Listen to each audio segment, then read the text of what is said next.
Welcome to Harry, whether you're joining us physically in the space or digitally online, and to this Phygital Phonics event, exploring sounds of celebration.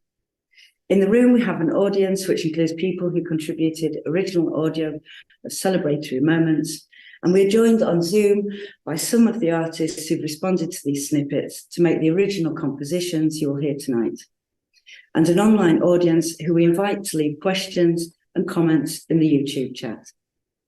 To introduce ourselves, I'm Sarah Pennington, this is Thomas Robinson, and we run Harry. We have Jay Moy here assisting us with technical aspects of the broadcast and has also responded to celebration with an AR work. And Phoebe Riley-Law via Zoom, who's curated artists and running order, as well as performing, as providing a video for us tonight. We will hear the compositions in groups of 3, plus a work introduced by Des Riley-French, interspersed with opportunities to discuss the theme, the gathering of audio, and the making of the pieces.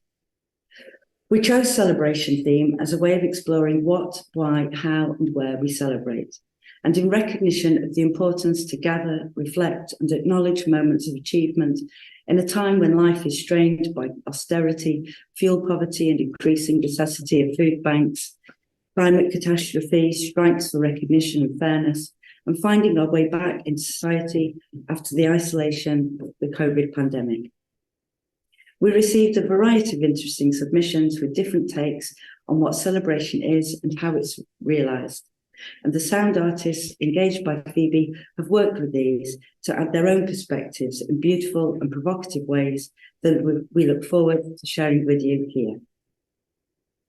here. So just before I kind of continue the intro, I'm going to just throw a question over to the audience. You don't have to answer immediately. It's just something that you can keep in mind during the evening. So how important is celebrating to you? And thinking more generally about what do you celebrate? It's maybe something that we can pick up again later on in the stream. So Phygital Phonics 2 is a development from an Access Web commission to devise a hybrid physical and digital event. Phoebe was commissioned to lead on the artist engagement following a residency that she had at Harry. And together with her and Jay, we're building on that knowledge to increase our capacity and our ability to work across media. One of these developments has been the production of a booklet on recording. It includes some really interesting ideas on how to record, written by Phoebe, alongside a micro essay more specifically related to the theme. Now, these are things that this is a pamphlet that we want to keep producing, and each time the card will change when we move to Phygital Phonics 3, Phygital Phonics 4. So before handing over to Phoebe, I'd like to read that micro essay.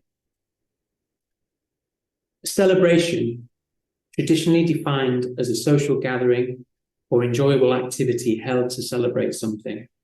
A celebration can be private, something you perceive as celebratory. Recording a celebration will be personal to yours and somebody else's understanding of something celebrated. Alternative ideas of celebration could be recording a space used for celebration when it's silent or when it's not in use. Recording a small moment, discovery or observation in your surroundings, such as the sound of a fault in architecture, a balloon that's been lost, the end of a race, opening a chocolate box, or the sound of yourself walking on a path that you've never taken before. Recording the sound of something that should be celebrated more. Recording a meaningful conversation. So let's pass you over to Phoebe on Zoom, who's going to kick off this evening's event. Hello, everyone. I'm Phoebe Riley-Law. Celebration has been a really interesting theme to work with this time. And it's been really great curating it. We've been sent some great field recording submissions, and each artist has created a really exciting piece based on these recordings.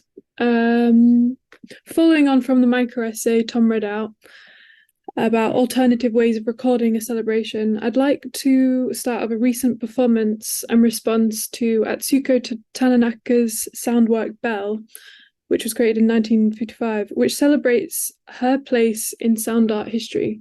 Tanaka's piece is about measuring a space or length of a building through sound. And I've attempted to do this in measurements of 2 meters within a different space. We'll start with this film. Thanks.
Thanks, everyone. The next 3 pieces we've got coming up are Yiska, and the title of her piece is Money Talks. And then we have Lizzie King's piece called Elemental Tachi Sinesia. And then we have Seth Guy's piece called Spill Sketch.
Really? Are you got as well?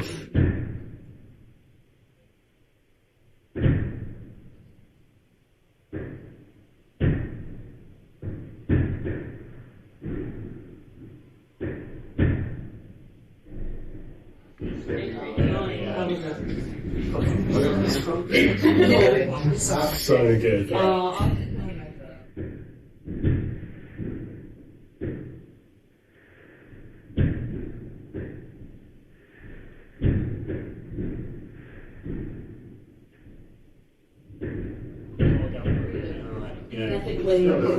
Everybody was like, no, I want them. And then they get killed.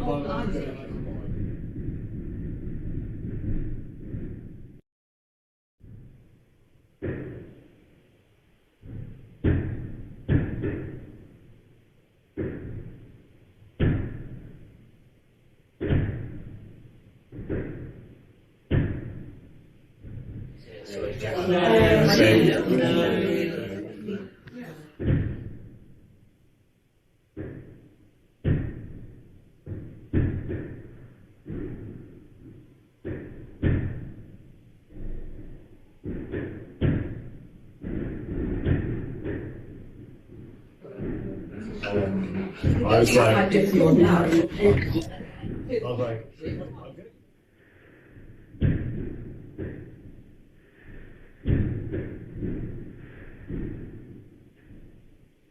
them. And then they get killed.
On the morning of February 28th, 2023, the MT Princess Empress sank off Naujan in the Oriental Mindoro, Philippines, causing an oil spill in the waters of the provinces of Antique, Batangas, Oriental Mindoro, and Palawan. The oil tanker was carrying 900,000 litres, or 240,000 US gallons of industrial fuel oil, also known as black oil. Black oil is considered highly toxic to the environment. RDC Reed Marine Services, which owned the MT Princess Empress, recorded an annual revenue of $1.3 million. On the 7th of December 2022, the Keystone Pipeline oil spill occurred when a leak in the pipeline released 14,000 barrels of oil into a creek in Washington County, Kansas. The leak is the largest in the United States since the North Dakota pipeline spill in 2013, and the largest in the history of the Keystone Pipeline. The leak raised concerns from environmentalists due to the transfer of tar sands through the pipeline, which are more toxic than crude oil and can sink in water. TC Energy, that controls the pipeline, declared a force majeure, essentially freeing themselves contractually of obligation and liability upon news of the leak. They recorded an annual revenue of over $10 billion. On the 27th of December 2021, a 16-inch diesel pipeline ruptured, causing more than 300,000 gallons of low-sulfur diesel fuel to spill from the Chalmette refinery in the St. Bernard parish just east of New Orleans. The previous year, an inspection of the 42-year-old pipeline had revealed external corrosion along a 22-foot section of pipe in the same area as the spill. The spilled fuel contaminated soil and created a large pool of diesel in an environmentally sensitive area just a few hundred feet from the Mississippi River. In 2021, PBF Energy, responsible for the pipeline, recorded an annual revenue of $27.253 billion. On the 27th of July 2020, the Colonial Pipeline oil spill was a major release of gasoline from the Colonial Pipeline in a nature reserve near Huntersville, North Carolina, in the United States. The spill resulted in approximately 7.6 million litres, or 2 million US gallons of gasoline to be discharged. The spill is considered to be one of the largest in the history of the United States, with a cleanup effort expected to continue still for several years. The Colonial Pipeline's annual revenue for that year, however, was estimated at $500 million. On the evening of the 29th of October 2019, 383,000 US gallons of crude oil spilled in North Dakota, covering roughly half an acre of wetland. The spill occurred in a low-gradient drainage area near the small town of Edinburgh, less than 50 miles from the Canadian border. While the spill did not pose an immediate threat to public health, as people do not live nearby, and the wetland is not a source of drinking water, it continued to raise concerns from environmentalists due to the frequency of spills since the pipeline began in 2010. TransCanada, that own the pipeline, recorded their annual revenue for 2019 as $4 billion. On the 6th of January 2018, the Sanchi oil tanker, carrying 960,000 barrels of oil, collided with the cargo ship CF Crystal, 300 kilometers off Shanghai, China. The Sanchi, after burning and drifting for a week, then sank and created an oil slick 13 by 11 kilometers in size on the sea's surface. In addition to the slick on the surface, the remaining condensate cargo and bunker oil, both highly toxic materials which are greatly harmful to the environment, also threatened the depths of the sea. The National Iranian Tanker Company, NITC, a subsidiary of the National Iranian Oil Company, recorded an annual revenue that year from oil and gas at around $250 billion. On Sunday the 10th of September 2017, the Asia Zoni 2 oil tanker sank off the island of Salamis in eastern Greece. The vessel was carrying 2,500 tons, or 186,000 barrels of oil. The spill greatly affected marine life, spreading far from the spill site, and impacted over 4 kilometres of the Salamina coastline and over 25 kilometres of the Athens Riviera, including Glyfada and the port of Piraeus. Foss Petroleum SA recorded revenue that year at $4.19 million.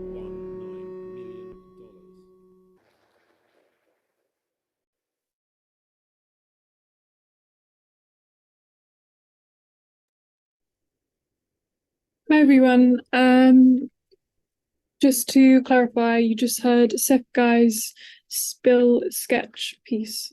And previous to that, you heard Lizzie King's Elemental Tashicentia. And before that, you heard Yiska Money Talks. I'm just going to follow up those pieces and start with a question to you, Seth. Yeah, sure. It's a very emotive piece. I'm just going to start by asking, is this aspect of environmental destruction and corporate preference for profits over safety a subject you are exploring in your work generally? Yes, it is. It's a subject which I've been preoccupied with for a good number of years now. When I heard this field recording of the applause, because I'd been doing this research into these oil spills and the amount of money that the oil companies responsible for these spills generate each year. The two just kind of leapt together, and I wanted to respond. I wanted to respond to that. Great, yeah. Really enjoyed that piece. Thank you. I put it together very quickly and in some ways rather crudely, but this is something that I want to do more of with my practice, is to put pieces together quickly and hurriedly, rather than spending too much time sort of crafting things, which when time feels very precious, I want to kind of inject that more into the work. Yeah, I definitely often find that when you do things really in quite a quick way, you get quite interesting outcomes for sure.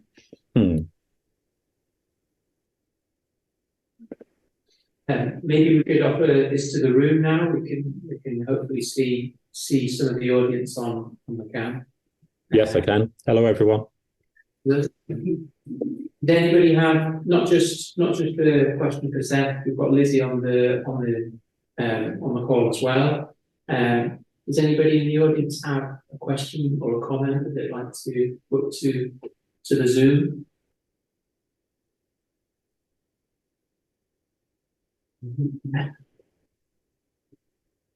It's just kind of always interesting to hear how differently people respond. And as somebody who doesn't work with sound really, the different kind of additional audio that you bring to that is really interesting to me.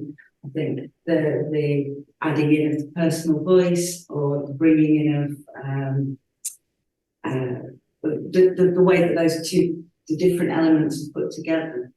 So kind of there's also an interesting fade out on your piece set. It gives that appearance that this monologue could go on kind of endlessly with these kind of obscene sort of profit margins and the applause that goes alongside that, and those things being celebrated not maybe by everybody but by a certain few. So I don't know whether that is kind of on the right lines. Is that what your thoughts were with that part of the audio? Yes. Sadly, that's very true. I could have, from the research I did, I could have carried on speaking for 30, 40 minutes, covering even only like the last 10 years. The amount of chemical spills that occur or have occurred to date is absolutely staggering. And the amount of and that many of these spills that even happened several years ago. The cleanups are still ongoing, and that kind of stuff was new to me when I was doing my research, and I found that both greatly upsetting, but also something that I wanted, as I said, was something that I wanted to respond to and include in the work. With regard to your question, Sarah, about adding additional material to the recordings, I did. I've been playing around with synthesizers the last couple of years. This is something relatively new to me because I'm not a musician per se, but I've been playing around with these synthesizers, and these fragments I've had stored on a hard drive. Again, I was just experimenting with putting these to the voice with this very small sample from the field recordings of this Rapturous Applause, and it just felt right to have something kind of noisy, musical there. Yeah, that's all I can say, really. Question for Lizzie, if that's all right. Yeah, I was going to say. Lizzie, your piece is very clerical, so the important question is whether they share the pits and speak. So can someone repeat that for me? I couldn't quite make it out. Whether they share the pits on the speaker, or was it plastic? They were sprinkles, like on a cupcake. Right. Nothing more celebratory than a cupcake. Exactly, yeah. I was kind of interested in your piece was very playful. So is that something you like to work with in your practice? I do like to be quite playful. I tried some smaller ones as well, like like the sugar strands, but they kind of embedded themselves into the speaker, and I spent ages then trying to unpick them out, which wasn't quite as celebratory. But I do enjoy things that have a lightness as well, I guess, to them. But I thought it was kind of interesting, the theme of celebration, because like often it's like a break or a pause, like it's something you wouldn't normally do. And I thought I just wanted to do something different, something that was fun and even more playful and quick, as Seth was saying before, something that you're not going to spend ages, like when we have these celebrations, we have these kind of organized moments that are supposed to be spontaneous, where everything just starts to happen at once. So I just wanted to kind of play around a bit with that. Yeah. Thanks. So just a quick comment. Lizzie, thanks very much. I really enjoyed the piece. There was something really interesting that happened. I was just thinking what's going on with the structure of the piece. So when you have people talking, all the little sprinkles are just kind of moving in and out. And then when the big celebration takes place with the fireworks, obviously with the sprinkles is leave the space that you're filming.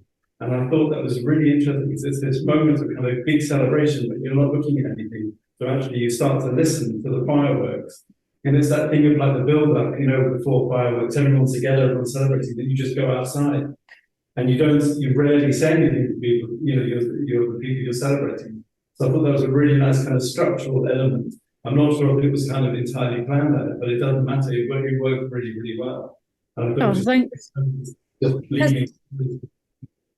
I was kind of interested in that kind of element kind of thing of it before everything kind of like starts to speed up, trying to just like pick out those. So like there's the other part that the two field recordings, one's the fireworks and one's people sat around having a meal, I think. So then just trying to use the cutlery or the glasses, and you can just kind of hear those kind of higher pitched noises as they're just moving the things around, as things starts quiet before they build up. So yeah, that's kind of interested in playing around with that structural element as well, of then before everything kind of goes. Poof. Yeah. Thanks, it worked really well. It's very good. Thanks. Okay, I was going to just ask if there's any questions on the YouTube. Comments?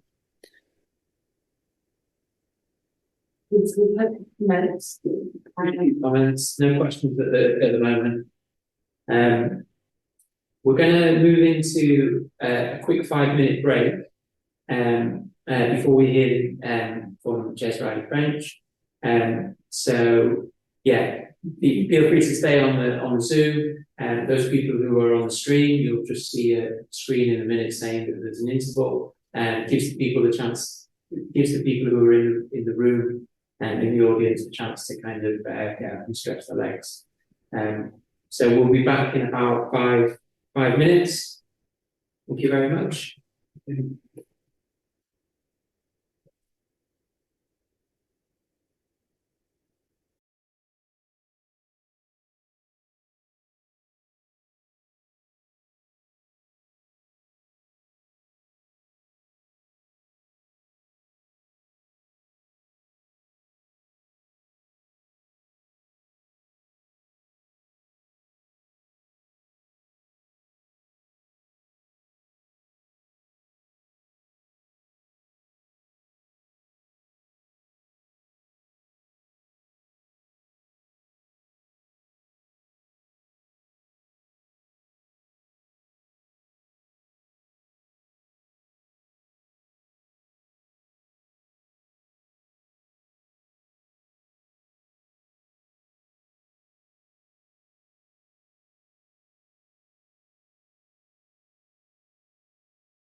Hi, welcome back. Thanks for joining us again. We're going to hear from Jez writing French, and then we're going to watch. Is it a new film, Jez? Is it a new piece of work? Yes, yeah. Excellent. So we're going to watch a film by Jez. So over to you. And you're going to play the video at the same time? Yes. Yeah. Okay.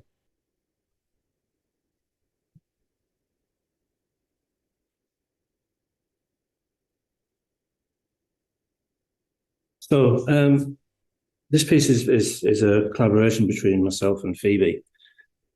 But obviously I'll just speak for myself on this. One of the elements of my practice is leading workshops. And for the past 4 years, well, 6 years because of COVID, we've been running them in Glenshee in Scotland. And the latest one was just a couple of weeks ago, where we had 32 artists. And the point of these workshops is that they're about listening to place, working with place, field recordings, listening practices. Phoebe's a swimmer and I'm not a swimmer. And although the trips are educational, they're really about creating like an open space for people to share and discuss all the multifaceted elements of working with located sound. This first recording is a recording by Phoebe of a branch that had fallen into the river, and she's recording it with contact microphones. So this recording, the other recording that you'll hear in a minute, and the footage which Phoebe filmed on an underwater camera, was recorded on the last full day of the workshop, which usually is when everybody kind of scatters and goes to locations they maybe hadn't had a chance to record or listen to before. But quite a large number of us went to a swimming spot on River Dee and played around in the water. As a non-swimmer, I placed a hydrophone in, so I was the only one doing any recording, sound recording. But it occurred to me that although I wasn't in the water, and this is kind of quite tricky to talk about, but I need these workshops. For me, they're a chance to remind myself of the point of what I do in terms of communities of sound, if you like. And each trip, when it works, and they usually do, it's like a whole new community of friends and collaborators that don't just go there to learn techniques and ways of working, but a chance to breathe and refresh ourselves.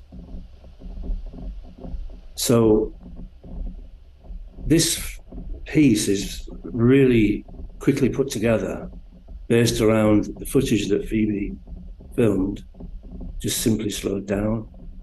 And a couple of days before this, we had a session on Ableton, and we worked with the company Ableton, software company, to give everybody on the trip licenses so that they could access Ableton.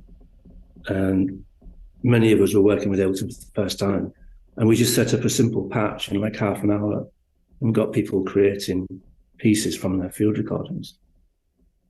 So the rest of this video is basically that session from my computer and the footage that Phoebe shot. And it's really just about celebrating that kind of immersion in a new community of friends and collaborators.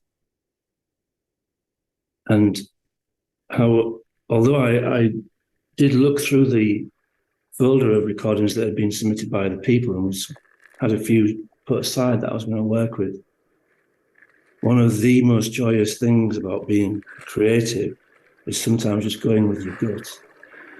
And coming back from the Memoration trip, I just knew that I wanted to do something about that trip and about celebration, open, accessible space.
Thanks everyone for listening to that piece. Do we have any questions in the room or on YouTube? I don't have any question, but I just want to say thank you to Jess because I really enjoyed the film and obviously me and you and Phoebe and a few of the people who is going to show their work later met on us last year's commemoration trip, and it still remains one of the best memories from last year for me. And I kept talking about it to people, and it indeed that workshop has had quite amount of impact on my own practice as well. So yes, just saying thank you for making things happening. And yeah. Thank you. Made me think about the way that things kind of slow down around water. How nice it is to sort of, when you've got a slow flowing sort of lake, and that sort of softness, the gentleness of it, that sort of ebbing and flowing and things, kind of coming back into the softness of the stones. That they found really, it was really tangible. Some of the different elements in there really, personally, I felt like I could feel their physical presence. Right. It's a really fast-flowing river, actually. Is it? But you're right. I mean, I'm not. Actually, it's slowed down. I think when you're in water, because obviously we slow down, our bodies slow down. I think there is that kind of tension between the speed of the river and your own sort of physical physical restrictions in a way. You become more fluid with the water. Well, not too with it, otherwise you'd still not down. But there's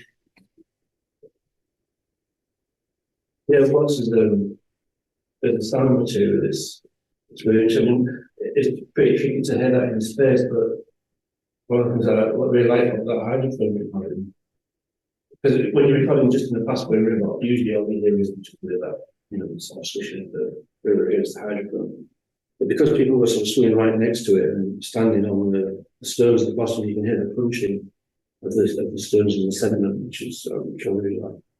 And the beeping of people's underwater cameras. Did you use any of the water-based materials to generate the harmonic that were going on in the tones and things? I would say yes, but because it was during a workshop where I was setting up things on Ableton that I've never seen before, I've got no idea what the person, Jenny Beck, who was leading the workshop, I don't know which plugin it was that made it, but yes, something about the frequencies of the recording was being. So it's like a resonator or something like that. I think so, yeah. I can't remember. So it works really nice. It's like what Sarah said, a really gentle counterpart, and that's what it kind of adds to that feeling of slowing you down, isn't it? It's really lovely.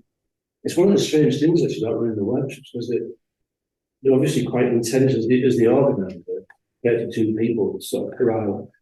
But during the week, things do slow down around that space and that time. That's kind of one of the things when people arrive. It's 2 of us. My God, it's a big group of the workshop. But it works really well whenever we just sort of fall into place. We become that kind of community that just kind of just slow down. Right. Excellent. Let's go back to you, Phoebe, for the next section. Yeah. We've got 3 more next. The first one's by Honor Bathurst called Rocks. The second one's by Ava Rasti, and it's called Celebration. And the last one is by Asuka Akagawa, and it's called Limoncello.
Okay, just to recap, that was Limoncello by Asuka Akagawa. And before that, we had Celebration by Ava Rasti. And before that, we had Rocks by Honor Bathurst. I'm going to start with a question for you, Asuka. What drew you to the field recording Limoncello?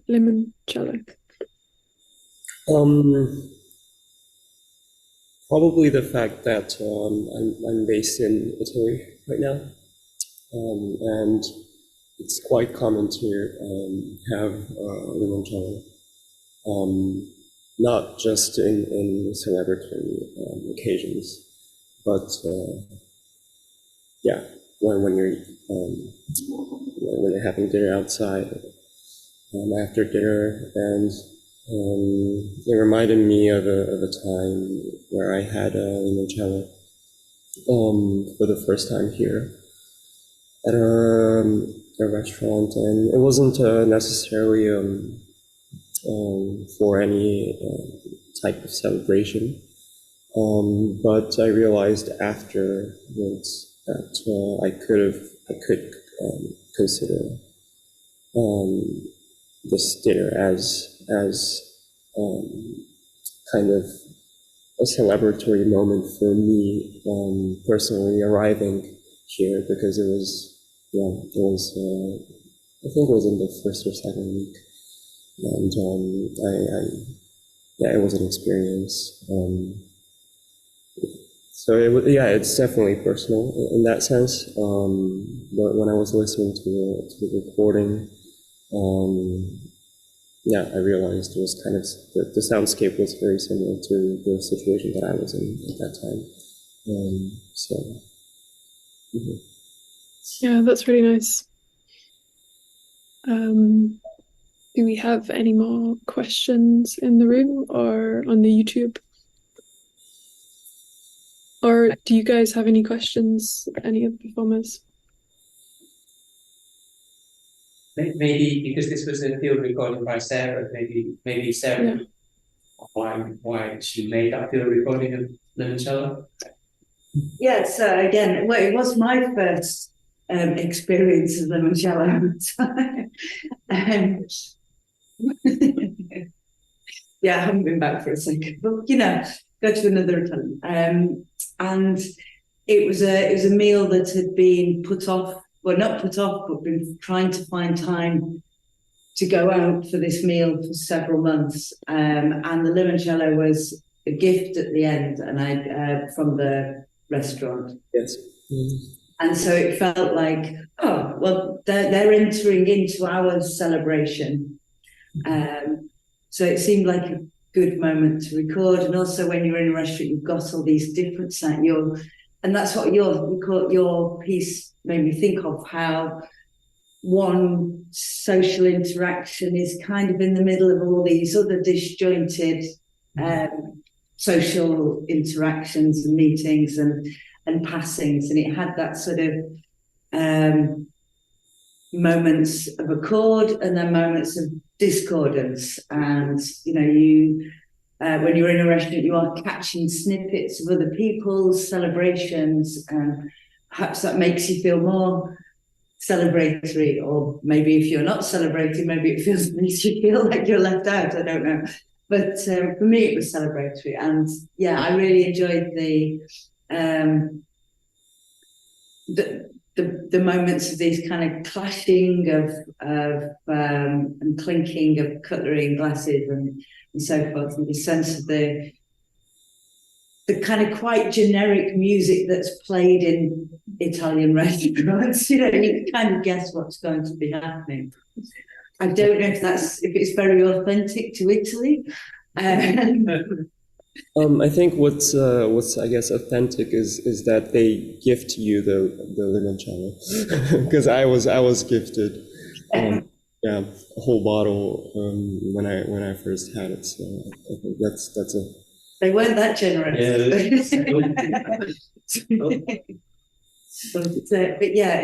is this like moment of this little bit of, it's tart, sweet, this kind of mix of different taste, sensation, experience, this bit of sunshine in a glass as well. This kind of maybe yellow is a colour of celebration. I like the visuals that went with that piece as well, in that kind of, as I say, that sort of, it almost made me think of a plaza where you've got lots of different people socialising and getting up and moving around.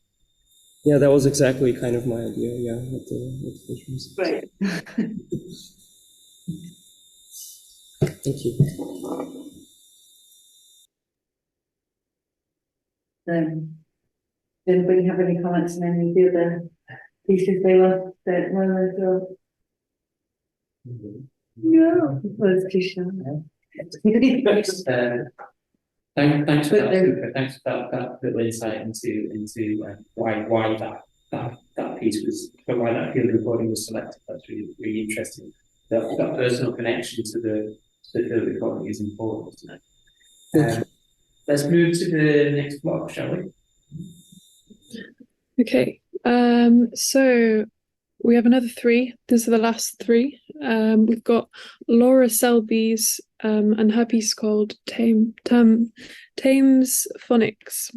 And then we have Martin Riley's piece, plus 700 meters Chin Chin. And then we have Julia Deng's piece called Splendid Fireworks.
Thanks.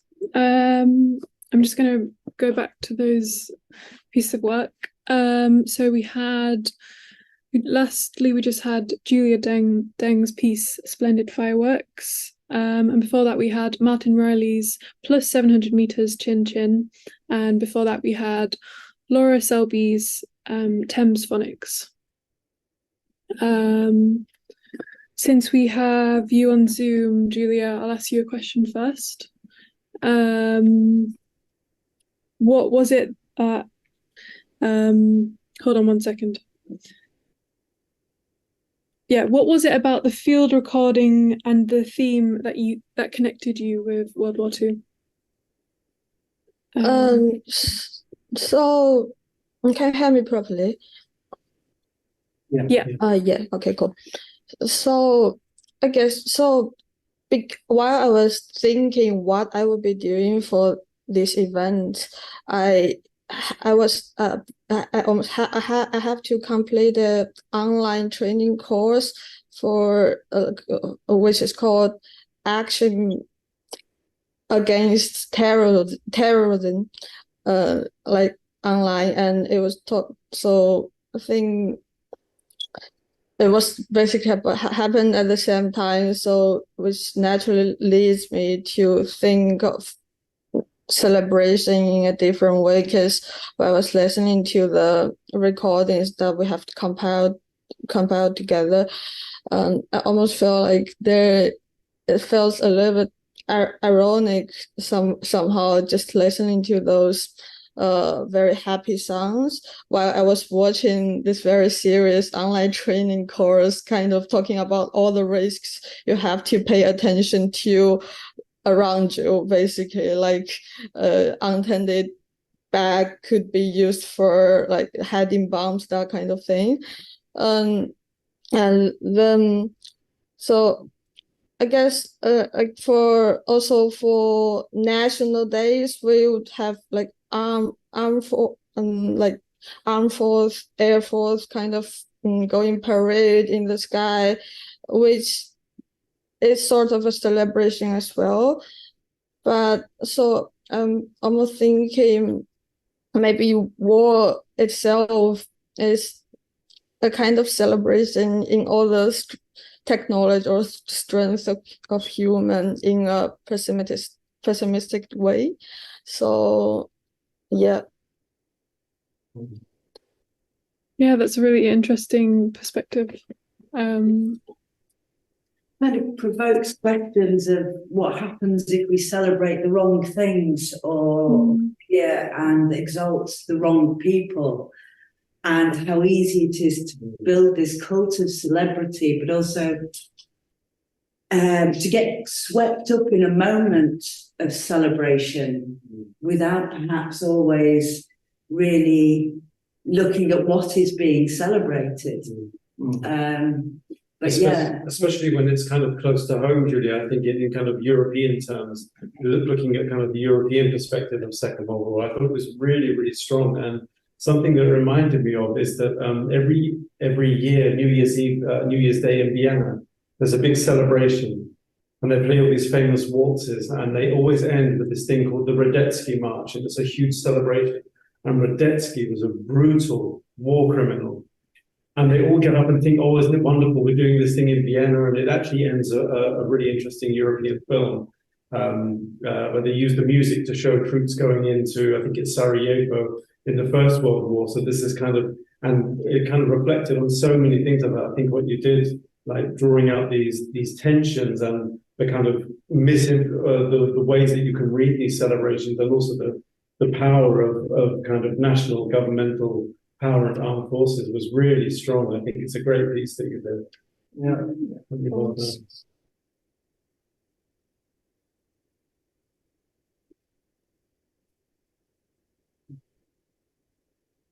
Yeah, I was going to coming back to just to Laura's as well. That kind of quiet lapping of water is kind of the antithesis of that. Again, it's a more intimate, personal moment of reflection rather than this kind of big social eventing of celebration.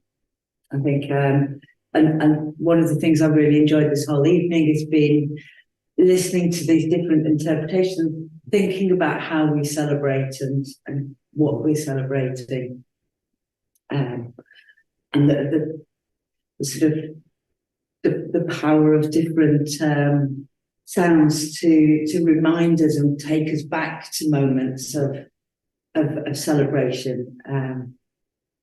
Do we have Laura on the Zoom launch? No. Not at the moment. She couldn't make it. One thing that Laura's piece, and it kind of links in a way to Julia's piece, because the fireworks industry has very deep connections to the arms industry.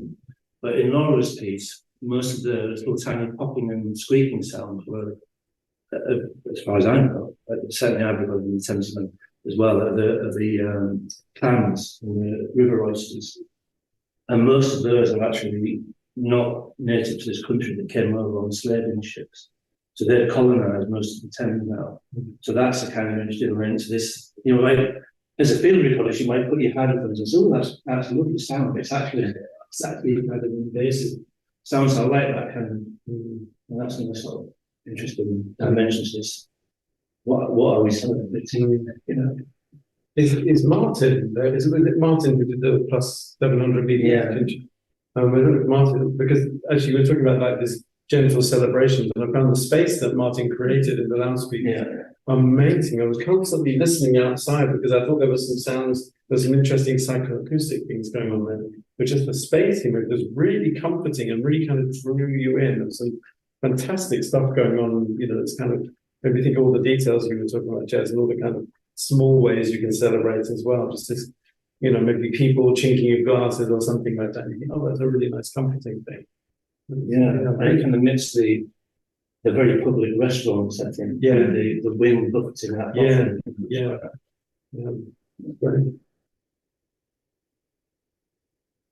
Great. Well, let's open this up a little bit further then. So let's think about all of the things that we've seen so far and listened to. More importantly, the things that we've listened to tonight. Was there any one piece that really resonated with anybody that's in the audience, either in the room, on the Zoom, or on YouTube? I really liked the bottom piece as well, and it reminded me of my late friend Shelley. And he was forever trying to get me to come with him to a bottle. And I said, "But how did we stay home there?" And he said, "Oh, we'll bring a bag of coal with us." And I thought, that sounds far too rigorous for me. And but whilst I was experiencing that piece, I had an awful feeling of regret that he's gone, and it probably wouldn't go to the bottom. But it brought him back to me in a strange sort of a way, you know, the grandeur of the wind. Jesus, it was almost like you were there. You were just. And I was thinking about why we celebrate things, and I always think there's an element of, like for me, the wind was like there's something of erasure about the wind. It knocks everything out in its path, and I think in celebration we're saying that okay, for this one moment we're not gone yet. That's something very hopeful here. I thought it was a tremendous piece. They were all really interesting, but the last few pieces just knocked me sideways. They were just, I was beginning the heat was getting to me. No, seriously, it was hot. But then it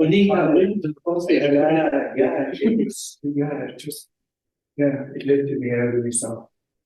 Anyway, thanks. Thanks for the comment, Jerry. Excellent. Fantastic. There's also Suka and Julia, you were in the last Phygital Phonics where the theme was sounds of nature. So maybe is there something to contrast between the bank of recordings that you had in the last event and the bank of recordings that we have now? They kind of produced quite different pieces. Is there something to be commented on there, the difference between those sounds of nature and the sounds of celebration?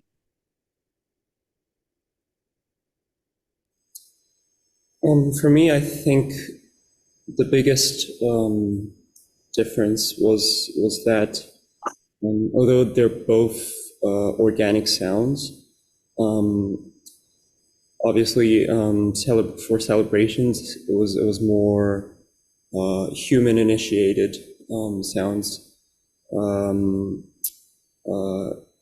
in contrast to last time where it was recordings of sounds not necessarily produced by humans.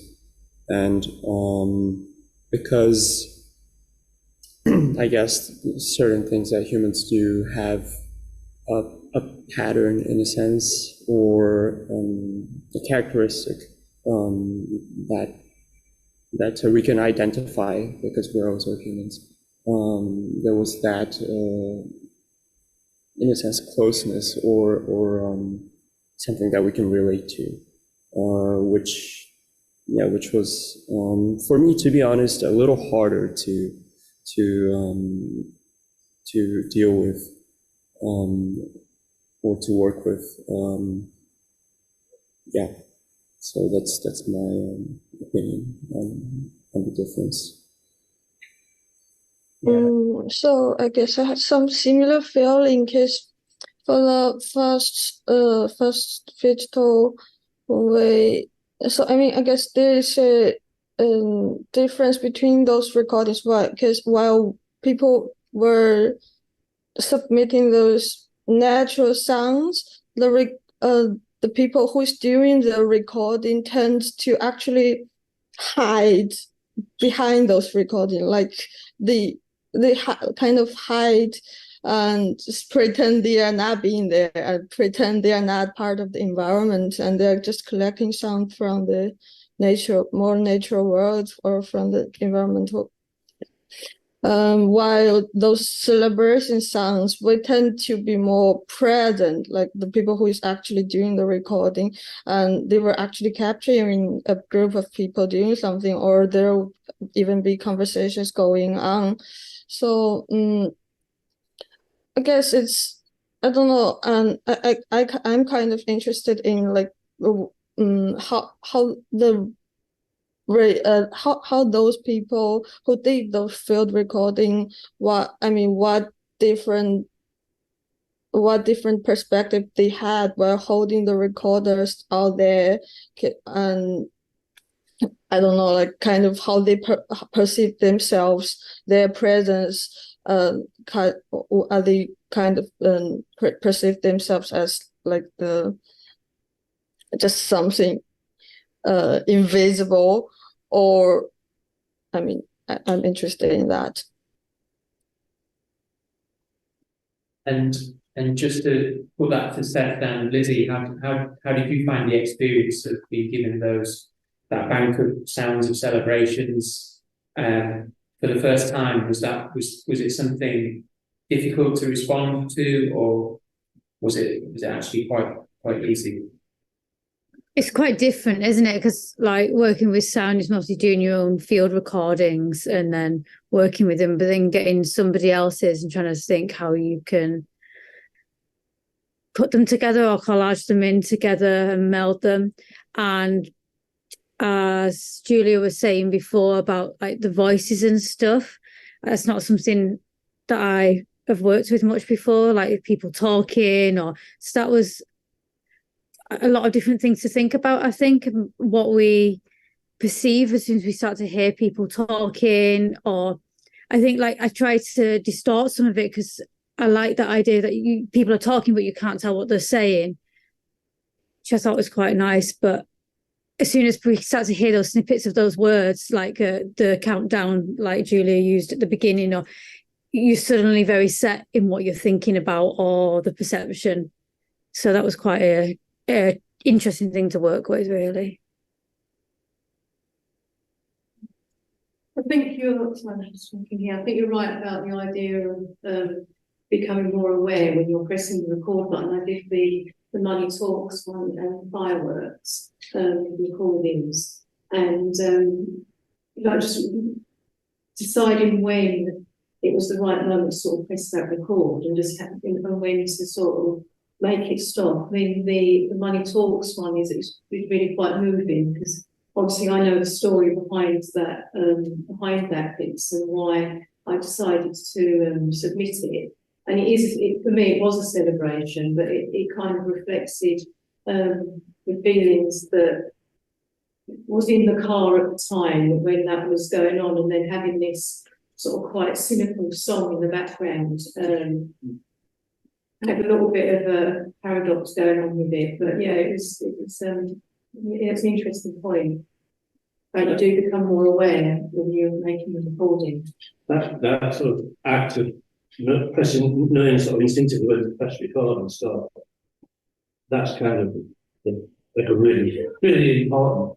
There's quite a lot of field recording, not so much now, but historically, well, not historically, but from the sort of 80s onwards, it was just about sound collection. There was very little thought put into the fact that that's an act of composition. So that's a really important point. It's not taking a photograph. Yeah, it's also your kind of, you know, you like you said, you know the stories. You're imprinting the things you're thinking at the time into that act of question. You weren't just thinking, "Oh, here's a nice sounding bit." You were thinking, "This feels right." You know, so that's in there.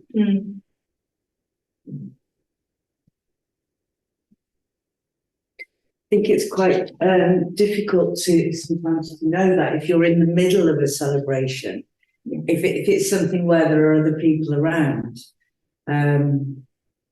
to stop, to take that moment, to step outside of it, to recognise it as something and it's of its own at that point. Whereas nature is kind of ongoing. You know, it's kind of, you can catch that moment when the ducks are quacking, but they're probably going to be doing that for some time, or the wind is blowing, or the leaves are rustling. But it never repeats. It doesn't. No sound repeats. That's another one of the magic things about listening to any sound. It never repeats. The combinations are always different. That bothy will never sound like that again. That's an interesting point, Jeff, actually, because I think a lot of the organic recordings where the sound is analog in the sense that it doesn't repeat. Quite a few of the pieces turn them into loops. Yeah. You do make this repeated thing. And there was one point, I'm not sure if it was the Thames Phonics piece. There was a bit at the beginning where a couple of the sounds were almost the same register as claves, you know, the Latin American percussion instrument. And there was this pulse going on, and I thought, oh right, is this a kind of pulsed piece? Yeah. But because certain things are looped and you hear them as a loop, we instantly recognize them as loops. So you've got this kind of tension between really organic sounds happening and then making conscious loops out of them. I don't know if that for any of the artists or maybe the listeners changes the nature of the sounds. Does it constrict the sounds, or does it free you up to do anything you can with it? I don't know if any of the artists have a response to that. If you see looping as a kind of inorganic thing, given that you're given organic recordings, or you see it as totally organic to do that? I think it's actually the one thing that is impossible in the real world is to loop the exact same sound twice. So when you're working with organic recordings, this would never happen in the recording. But by processing it and you know, chopping it up, you can achieve this, which is it's a feature that's for me interesting to work with, and at the same time it's really challenging to in a sense make it acceptable for the human ears, because it's something that's artificial sounding, or that might not necessarily be comforting to listen to. But I think it's a tool that can be used in that sense. And also when there's a quote in the music kind of field that repetition legitimizes any idea. So when you repeat an idea twice, it kind of, in a sense, solidifies the statement, and it makes it sound intentional. So that's another thing that I tend to kind of consider when I'm organizing looped elements.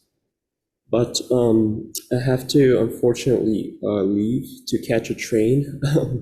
So I'm sorry, but thank you very much for having me. I really enjoyed listening to everyone's pieces, and it was really inspiring.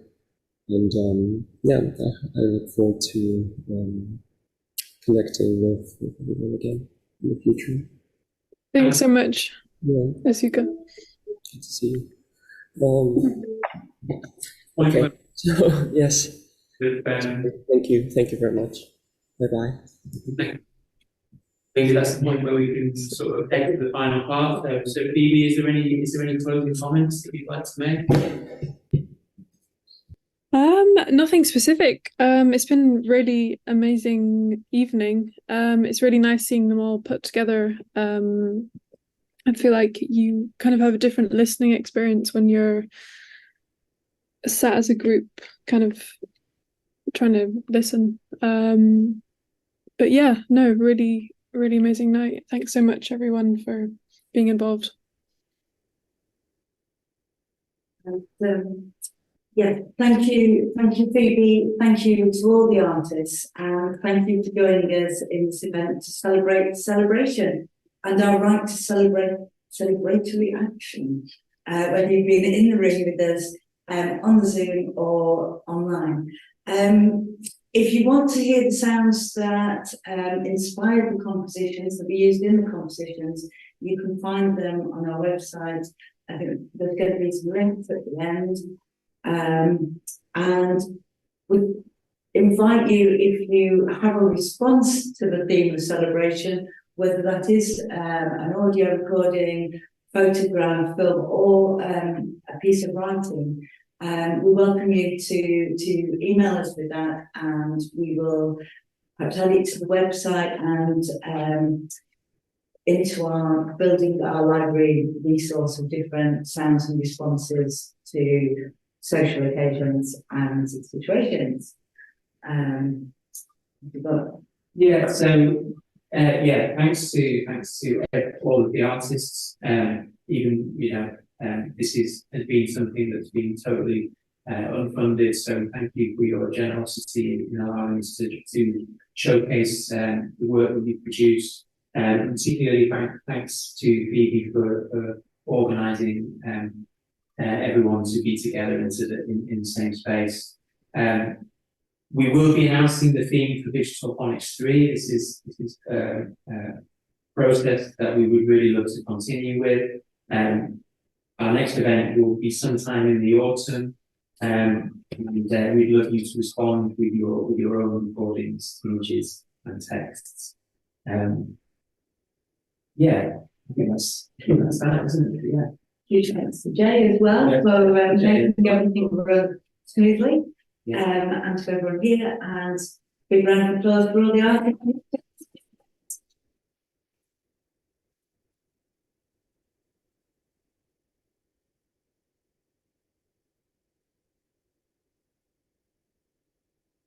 You can stay with us if you want to. Can't give you a glass of wine, but you're welcome to stay. You've got your own.